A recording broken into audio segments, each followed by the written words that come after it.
Hello दोस्तों, स्वागत है आपका एक और नए वीडियो में। आज की भी वीडियो दोस्तों काफ़ी इंटरेस्टिंग, काफ़ी नॉलेजेबल एंड इम्पॉर्टेंट है, क्योंकि दोस्तों आज के वीडियो में हम बात करने वाले हैं लोन गारंटर के बारे में। यानी कि दोस्तों अगर आप अपने फैमिली, फ्रेंड, रिलेटिव्स में किसी भी पर्सन के लोन की गारंटी लेते हैं तो लोन गारंटर बनने से पहले आपको खुद थोड़ा होमवर्क करना होगा। यानी कि दोस्तों लोन गारंटर बनने से पहले बहुत सारी इंपॉर्टेंट बातें होती है, बहुत सारे इंपॉर्टेंट रूल्स होते हैं जो आपको एज अ गारंटर पता होना ही चाहिए, ताकि फ्यूचर में आगे चल के अगर आप किसी पर्सन के लोन की गारंटी लेते हैं तो उस पर्सन के लोन में डिफॉल्ट होने के चांसेस काफी कम हो जाए एंड उस लोन को रीपेमेंट करने की जिम्मेदारी आपके ऊपर ना आए। क्योंकि दोस्तों आपको पता ही होगा कि अगर आप किसी पर्सन के लोन की गारंटी लेते हैं एंड फ्यूचर में आगे चल के वो पर्सन अगर अपने लोन में डिफॉल्ट करते हैं, यानी कि लोन का पैसा नहीं भरते हैं, तो उस लोन को पे करने की जिम्मेदारी गारंटर की हो जाती है। एंड यहाँ पे बैंक गारंटर को कहता है कि आप इस लोन का सारा पैसा पे कर दीजिए, और अगर गारंटर भी उस लोन का पैसा पे नहीं करते हैं तो जो बैंक है वो गारंटर के खिलाफ लीगल एक्शन ले भी सकती है। एंड किसी किसी सिचुएशन में दोस्तों गारंटर के असेट को भी बेच के बैंक अपने लोन के पैसे रिकवर कर सकती है। तो दोस्तों हम आज के वीडियो में स्टेप बाय स्टेप यही देखेंगे कि लोन गारंटर बनने से पहले क्या क्या इंपॉर्टेंट बातें होती है, क्या क्या इंपॉर्टेंट चीजें होती है जो एक लोन गारंटर को पता होना चाहिए, ताकि दोस्तों अगर आप फ्यूचर में किसी पर्सन के लोन की गारंटी लेंगे एंड आपके पास में इस तरीके का इंफॉर्मेशन होगा तो आप एक अच्छा डिसीजन ले पाएंगे। तो दोस्तों आप समझ सकते हैं आज की जो वीडियो है वो कितनी इंपॉर्टेंट है, कितनी नॉलेजेबल है। आपसे रिक्वेस्ट ये है दोस्तों कि वीडियो पूरा एंड तक देखना है ताकि कोई भी इंपॉर्टेंट पॉइंट मिस ना हो जाए। तो दोस्तों अगर आप as entrepreneur, business owner, corporate leader, student, informer, investors इस वीडियो को देख रहे हैं, वीडियो में पूरा बने रहना दोस्तों। हम लोग वीडियो को स्टार्ट करते हैं। तो दोस्तों हम इस वीडियो को टोटल 8 स्टेप में डिस्कस करेंगे। सबसे पहले स्टेप में हम समझेंगे कि जो बैंक है वो लोन गारंटर का कब डिमांड करती है, यानी कि लोन गारंटर की कब जरूरत पड़ती है। सेकेंड स्टेप में हम समझेंगे कि लोन गारंटर की क्या रिस्पॉन्सिबिलिटी होती है, क्या जिम्मेदारी होती है, क्या लायबिलिटीज होती है। स्टेप नंबर 3 में दोस्तों हम समझेंगे कि लोन गारंटर बनने से पहले क्या क्या इंपॉर्टेंट फैक्टर होता है, क्या क्या इंपॉर्टेंट बातें होती है जो एक लोन गारंटर को पता होना ही चाहिए। स्टेप नंबर 4 में दोस्तों हम समझेंगे कि लोन गारंटर अपने आप को कैसे प्रोटेक्ट कर सकते हैं, कैसे बचा सकते हैं, ताकि फ्यूचर में बोरोवर अपने लोन में डिफॉल्ट करते हैं तो उस लोन को पे करने की जिम्मेदारी गारंटर के ऊपर ना आए। एंड स्टेप नंबर 5 में दोस्तों हम बात करेंगे लोन गारंटर के पास में क्या क्या राइट्स होते हैं, क्या क्या अधिकार होते हैं। एंड स्टेप नंबर 6 में दोस्तों हम बात करेंगे कि अगर आप किसी पर्सन के लोन की गारंटी लेते हैं एंड फ्यूचर में आगे चल के आपको लगता है कि आपको उस पर्सन के लोन की गारंटी नहीं लेना चाहिए था एंड आप उस गारंटी से बाहर निकलना चाहते हैं, तो आपके पास में क्या क्या ऑप्शन होता है। एंड स्टेप नंबर 7 में दोस्तों हम बात करेंगे सुप्रीम कोर्ट के एक जजमेंट की। एंड स्टेप नंबर 8 में दोस्तों हम देखेंगे कि एक्सपर्ट्स की क्या ओपिनियन है। अब आते हैं दोस्तों अपने स्टेप नंबर 1 के ऊपर, यानी कि लोन गारंटर की कब जरूरत पड़ती है। तो दोस्तों बहुत बार लोन लेते समय लोन गारंटर की जरूरत पड़ती है। फॉर एग्जाम्पल सबसे पहला, अगर कोई पर्सन ज्यादा अमाउंट का लोन लेते हैं, हाई अमाउंट का लोन लेते हैं, तो यहाँ पे दोस्तों उस पर्सन के लोन में डिफॉल्ट होने के चांसेस भी ज्यादा है, बैंक को रिस्क भी ज्यादा लेना पड़ता है। तो यहाँ पे हो सकता है बैंक उस पर्सन को लोन दे दे एंड साथ में कंडीशन रखे कि आपको लोन गारंटर की भी जरूरत पड़ेगी, ताकि फ्यूचर में अगर वो पर्सन अपने लोन में डिफॉल्ट मारते हैं तो बैंक उस लोन का पैसा गारंटर से वसूल सके। सेकंड पॉइंट यहाँ पे ये हो सकता है कि अगर किसी पर्सन का क्रेडिट स्कोर अच्छा नहीं है एंड उस पर्सन को लोन चाहिए, तो हो सकता है बैंक लोन ना भी दे एंड अगर देती है तो यहाँ पे बैंक गारंटर का भी डिमांड कर सकती है। थर्ड पॉइंट यहाँ पे ये हो सकता है कि अगर किसी पर्सन का एज ज्यादा है एंड उनको लोन चाहिए तो वहां पे भी बैंक लोन गारंटर की डिमांड कर सकती है। फोर्थ पॉइंट यहाँ पे ये हो सकता है कि अगर किसी का जॉब या तो प्रोफेशन है जो हाईली रिस्की जॉब है, हाईली रिस्की प्रोफेशन है, तो वहां पे भी जो बैंक है वो लोन गारंटर का डिमांड कर सकती है। या तो अगर किसी पर्सन का अनस्टेबल इनकम है तो वहां पे भी लोन गारंटर का डिमांड कर सकती है। इस तरीके से दोस्तों बहुत सारे सिचुएशंस हो सकते हैं जहां पे बैंक लोन गारंटर का डिमांड करती है। अगर दोस्तों इन शॉर्ट एक लाइन में बात कर ले तो अगर बैंक को बोरोवर के रीपेमेंट कैपेसिटी के ऊपर डाउट आता है, उस बोरोवर के एबिलिटी के ऊपर डाउट आता है, तो यहाँ पे बैंक उस पर्सन को लोन देने से पहले गारंटर का डिमांड कर सकती है। इसके अलावा अगर बैंक किसी पर्सन को ज्यादा अमाउंट का लोन देती है तो यहाँ पे रिस्क ज्यादा होता है, तो यहाँ पे भी बैंक लोन गारंटर का डिमांड कर सकती है। अब आते हैं दोस्तों अपने सेकंड स्टेप के ऊपर, यानी कि लोन गारंटर की क्या रिस्पॉन्सिबिलिटी होती है, क्या जिम्मेदारी होती है। तो यहाँ पे दोस्तों जो सबसे पहला पॉइंट है वो ये है कि अगर आप किसी पर्सन के लोन की गारंटी लेते हैं तो यहाँ पे जितना जिम्मेदार लोन लेने वाला होता है उतना ही जिम्मेदार, उतना ही रिस्पॉन्सिबल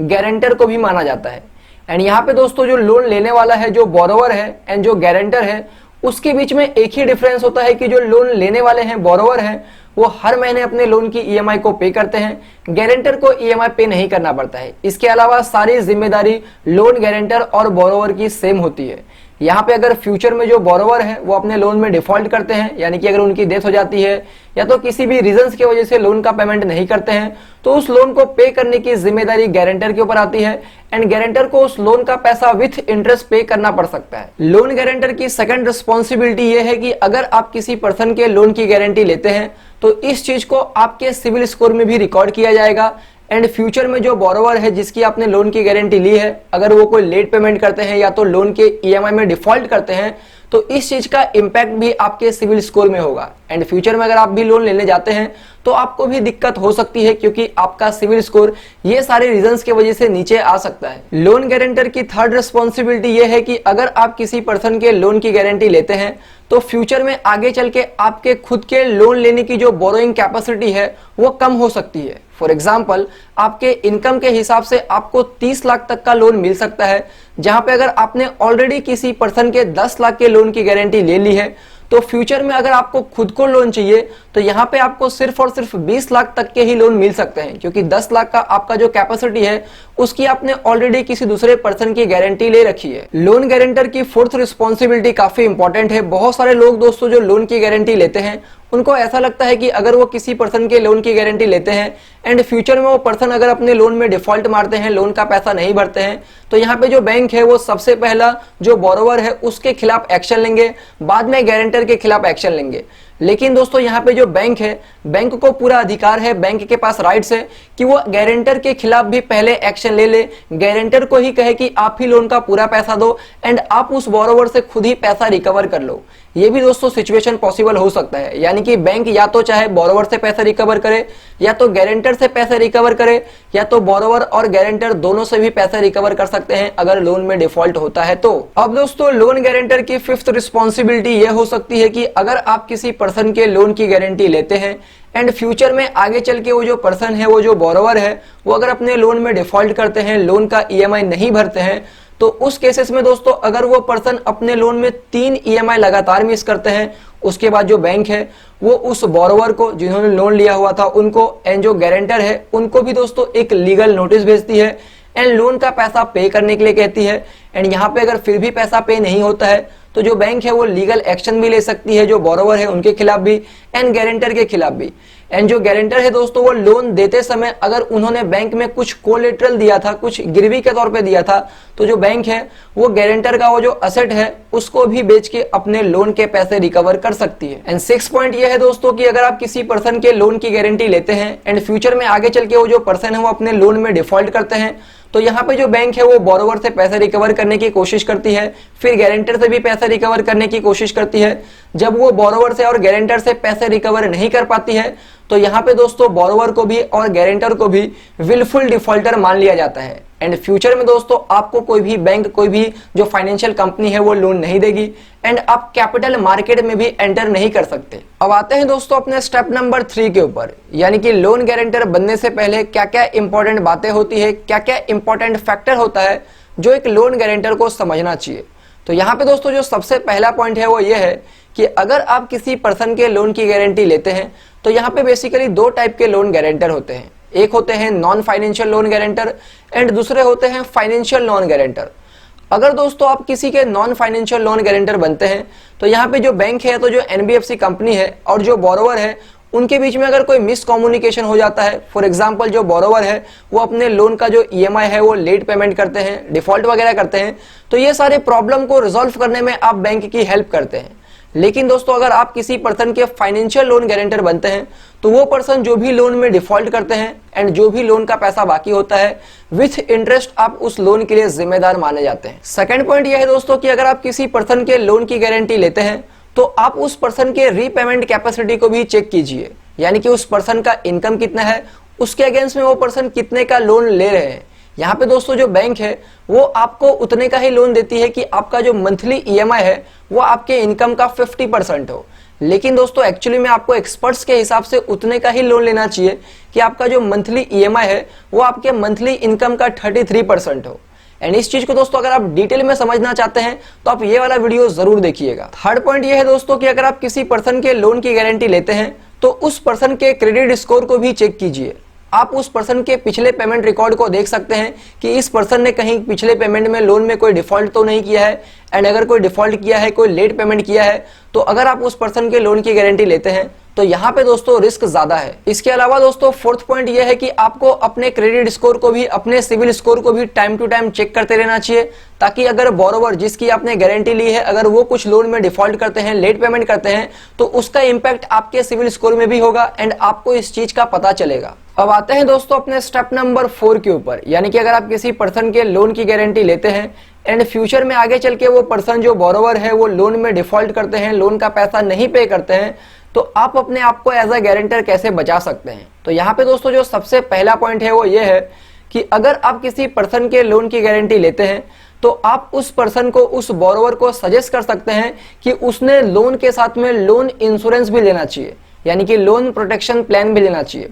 ताकि फ्यूचर में दोस्तों अगर वो पर्सन की डेथ हो जाती है या तो डिसेबिलिटी हो जाती है जिसकी वजह से लोन का पैसा पे नहीं हो पाता है, लोन में डिफॉल्ट होता है, तो जो बैंक है वो सारा पैसा इंश्योरेंस कंपनी से रिकवर कर लेगी एंड यहाँ पे आपके ऊपर एज अ गारंटर कोई जिम्मेदारी नहीं आएगी। सेकंड पॉइंट ये है दोस्तों कि अगर आप किसी पर्सन के लोन की गारंटी लेते हैं तो आप उस बोरोवर से कह सकते हैं कि आप अकेले उस पर्सन के लोन की गारंटी नहीं ले सकते हैं, एक दो गारंटर को और लेके आए फिर आप उसके लोन की गारंटी लेंगे। यानी कि दोस्तों मल्टीपल गारंटर अगर होंगे एंड फ्यूचर में जो पर्सन है जिसकी आपने गारंटी ली है वो लोन में डिफॉल्ट करते हैं, तो अब जो भी लोन का पैसा बैंक को पे करना है वो सारे गारंटर के बीच में बढ़ जाएगा। लेकिन यहाँ पे दोस्तों बैंक के पास में राइट से अधिकार है कि वो चाहे या तो बोरोवर से ही पूरे पैसे वसूल कर ले, या तो एक ही गारंटर को कहे कि आप ही पूरे पैसे दो, या तो सारे गारंटर को कहे कि मिल बांट के दो। एंड यहाँ पे दोस्तों अगर बैंक एक गारंटर से पैसे रिकवर करती है तो जो गारंटर ने बैंक को पैसे दिए हैं उनके पास में अधिकार होता है कि बाकी के गारंटर एंड बोरोवर से वो सारा पैसा वो रिकवर कर सकते हैं। थर्ड पॉइंट ये है दोस्तों कि अगर आप किसी पर्सन के लोन की गारंटी लेते हैं एंड लोन का एग्रीमेंट साइन करते हैं तो उस एग्रीमेंट क्लॉज में दोस्तों आप एक क्लॉज डाल सकते हैं, एक एक्स्ट्रा पॉइंट डाल सकते हैं कि आप इस लोन का गारंटी तो ले रहे हैं लेकिन फ्यूचर में अगर बोरोवर इस लोन में डिफॉल्ट करेगा तो आप जो भी आउटस्टैंडिंग लोन का अमाउंट है वो सारा पैसा पे नहीं करेंगे, या तो आप 30%, 40% या तो 50%, जो भी दोस्तों आप अपने हिसाब से उसमें लिख सकते हैं। एंड बैंक अगर इस बात से एग्री करता है या तो कुछ नेगोशिएशन करता है एंड फ्यूचर में दोस्तों बोरोवर उस लोन में डिफॉल्ट करते हैं तो आप जो भी अमाउंट उस एग्रीमेंट क्लॉज में लिखे रहेंगे उतने अमाउंट के लिए ही जिम्मेदार माने जाएंगे। फोर्थ पॉइंट ये है दोस्तों कि जिस पर्सन की आपने लोन की गारंटी ली थी अगर फ्यूचर में वो पर्सन अपने लोन में डिफॉल्ट करते हैं, लोन का पैसा नहीं पे करते हैं एंड आपको उस लोन का पैसा बैंक को पे करना पड़ता है, तो आपके पास में पूरा अधिकार होता है कि जो भी पैसा आपने लोन का बैंक को पे किया है वो सारा पैसा आप बोरोवर से, यानी कि जिस पर्सन की आपने गारंटी ली थी उनसे रिकवर कर सकते हैं। एंड गारंटर बनने से पहले आप बोरोवर से एक इंडेमनिटी एग्रीमेंट भी कर सकते हैं जहां पे लिखा होगा कि अगर बोरोवर ने फ्यूचर में अपने लोन में डिफॉल्ट किया एंड उस लोन का पैसा अगर गारंटर को पे करना पड़ता है तो जो भी पैसा गारंटर ने बैंक को पे किया है वो सारा पैसा गारंटर बोरोवर से वसूल कर सकता है। ऐसे तो दोस्तों अगर गारंटर बैंक को पेमेंट करते हैं तो गारंटर के पास में अधिकार होता है बोरोवर से पैसे रिसीव करने का, लेकिन अगर आप एग्रीमेंट कर लेंगे, इंडेमनिटी एग्रीमेंट होगा तो और भी ज्यादा बेटर होगा। अब आते हैं दोस्तों अपने स्टेप नंबर 5 के ऊपर, यानी कि लोन गारंटर के कुछ इंपॉर्टेंट राइट्स है वो हम यहाँ पे देख लेते हैं। तो यहाँ पे सबसे पहला पॉइंट ये है दोस्तों कि अगर आप किसी पर्सन के लोन की गारंटी लेते हैं तो लोन एग्रीमेंट साइन करने से पहले जो भी उस लोन में टर्म्स एंड कंडीशंस है, जो भी क्लॉजेस है, उसके बारे में आपको बिल्कुल क्लियर कट पता होना चाहिए। सेकंड पॉइंट यह है कि अगर आप किसी पर्सन के लोन की गारंटी लेते हैं एंड वो लोन अप्रूव हो जाता है तो उस लोन एग्रीमेंट का एक कॉपी एज अ गारंटर आपके पास भी होना चाहिए, जहां पे आपने कितने अमाउंट की गारंटी ली है, क्या इंटरेस्ट रेट है, कितने समय के लिए गारंटी लिया है, ये सारी चीजों का इंफॉर्मेशन होगा, ताकि फ्यूचर में उस लोन में कुछ चेंजेस होगा बगैर आपके परमिशन के तो आप उस अमाउंट के लिए रिस्पॉन्सिबल नहीं होंगे, जिम्मेदार नहीं माने जाएंगे। एंड थर्ड पॉइंट यह है दोस्तों कि अगर आप किसी पर्सन के लोन की गारंटी लेते हैं एंड उसके बिहाफ पे बैंक को पैसा पे कर देते हैं तो आप उस बोरोवर से वो लोन का पैसा रिकवर कर सकते हैं। यह हमने अपने पहले के पॉइंट में भी डिस्कस ऑलरेडी कर लिया है। अब आते हैं दोस्तों अपने स्टेप नंबर 6 के ऊपर, यानी कि आपने ऑलरेडी किसी पर्सन के लोन की गारंटी ले रखी है एंड अब आप उस गारंटी से बाहर निकलना चाहते हैं तो आपके पास में क्या क्या ऑप्शन होता है। तो यहाँ पे दोस्तों आपके पास में कुछ ज्यादा ऑप्शन होता नहीं है। आप यहाँ पे ये कर सकते हैं कि आपने जिस बोरोवर की लोन की गारंटी ली है, आप उस बोरोवर को कह सकते हैं कि अब आप उसके लोन के गारंटी से बाहर निकलना चाहते हैं एंड आप उसको एक अच्छा रीजन बता सकते हैं कि मैं इस कारण से आपके लोन के गारंटी से बाहर निकलना चाहता हूं एंड उस बोरोवर को कह सकते हैं कि वो एक नया गारंटर ढूंढे। एंड यहाँ पे दोस्तों अगर बोरोवर नया गारंटर ढूंढते हैं तो आप बैंक को रिक्वेस्ट कर सकते हैं, अप्रोच कर सकते हैं कि आपको गारंटी से फ्रीडम दे दिया जाए। एंड यहाँ पे दोस्तों बैंक यहाँ पे आपके रीजंस को जानता है एंड अगर बैंक को लगता है कि आपको गारंटर से निकाल के वो नए वाले गारंटर को वहां पे ऐड करना चाहिए तो ये बैंक के ऊपर ही टोटली डिपेंड करता है। इसके अलावा यहाँ पे सेकंड पॉइंट ये हो सकता है कि आपने जिस पर्सन के लोन की गारंटी ली है